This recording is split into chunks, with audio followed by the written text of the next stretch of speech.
Well, here we are again today, day 2 of spray foam insulation, and you can see we've got our walls in behind me here pretty much filled on the main floor. You can also see what this stuff looks like when it goes in. Very soft stuff. This is an open cell product, so you can see it's squishy, and that's the beauty of it. You know, is that it deadens the sound, and in addition to insulates. So it's a product that we're using for this specific reason. We've got our stagger stud construction, if you remember. So we walk over here to this wall. You can see in behind the cavities that the product has actually flowed through. So you can see we've got insulation here, and our interior wall will hang here, but there'll be insulation, so there's no actual vibration transfer from the outside to the inside. So we've got exterior, insulation, and then interior. So it's actually a pretty unique way that we're doing this here, and we had to go through a lot of planning at the city to make it happen. But the beautiful part about it is now we've got it going in, and you know, in the end it's a superior product, not an inexpensive solution, but it's a product that we've had some good success with. So yeah, it's looking great, and it should be great to see this place all buttoned up and wrapped up, because you can already hear that it's quieter in here, and it's certainly warmer in here than it has been over the last few months when we were trying to get this stuff approved through our city, through all the engineers and the inspectors and everything. But in now,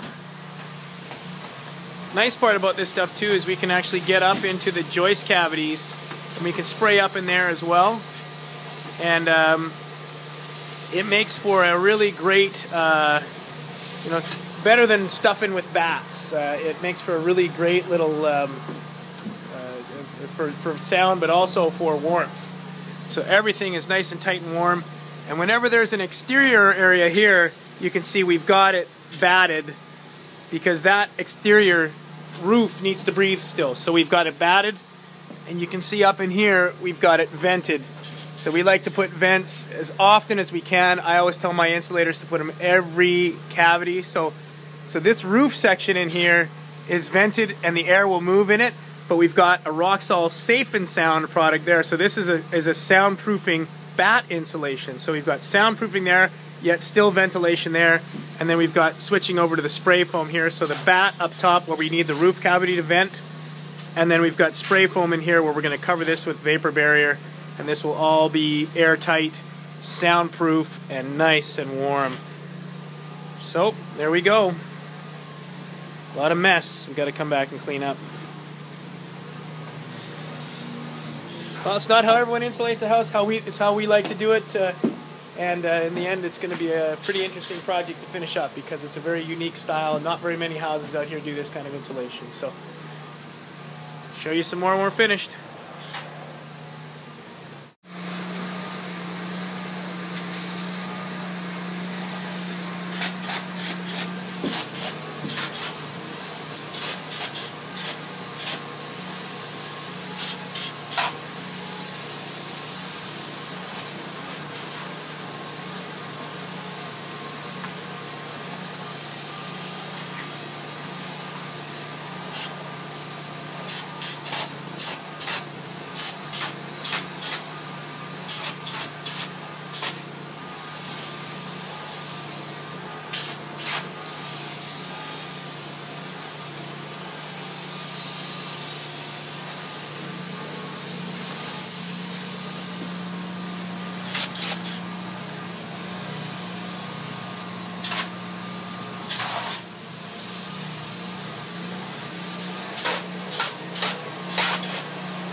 Crazy. So now they'll come back in after all that is sprayed, and they'll actually shave that.